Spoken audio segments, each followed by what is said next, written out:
Resul, hi there, hope you're well. So the timing of this visit is very interesting. Why is Hulusi Akar visiting Libya now? And what kind of message does he want to send? In October, Nafisa, there has been a deal signed between the parties and the sponsors somehow to bring the ceasefire in Libya. But that ceasefire has been heavily, on many occasions, several occasions, violated by Haftar's forces. And just recently, I think it was 3 days ago, Khalifa Haftar, the so-called leader of the Libyan National Army, has threatened Turkey by saying that the Libyan National Army is going to target the Turkish forces and the military units in Libya. So that was a very much public threat to the Turkish national security somehow and security forces in Libya. And I think based after that, after the risk of the assessment of the risk, the Turkish Minister of Defense, alongside with some other very senior army officers, including the head of the army as well, decided to go to Libya.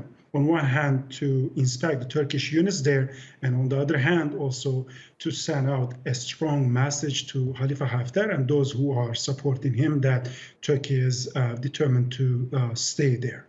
And why does Haftar feel more emboldened now to issue these kind of threats? Well, when we talk about the Libyan National Army or Khalifa Haftar himself, we shouldn't get him as a single independent entity or person. So in any way, it's a very much fragile country, a fragile deal, and it's a multi-party issue. So on one hand, Russia, France, Egypt, UAE supporting Khalifa Haftar, and the government of national accord in Tripoli being backed by United Nations and Turkey. So when Khalifa Haftar speaks, we should be actually not listening only a single person who claims to be the military leader of the so-called Libyan National Army, but also it is something that is being voiced through Khalifa Haftar. Actually, that voice is somehow, in many occasions, it is UAE's voice, maybe Russia's voice, or Egypt or France's voice. So I think in this sense, we should be more and more focusing on the relationship, the recent relationship between Turkey and Russia, because in any way, in Idlib of Syria, there is a tension between Russia and Turkey. And whenever there is a tension between these two countries in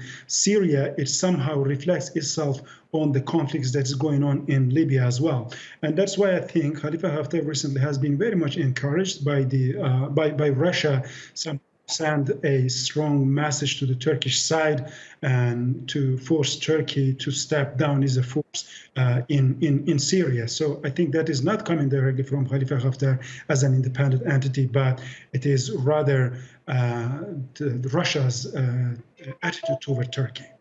Okay, thanks so much for that, Resul Serdar, their former director of news and programs at TRT Arabi. Thank you for having me.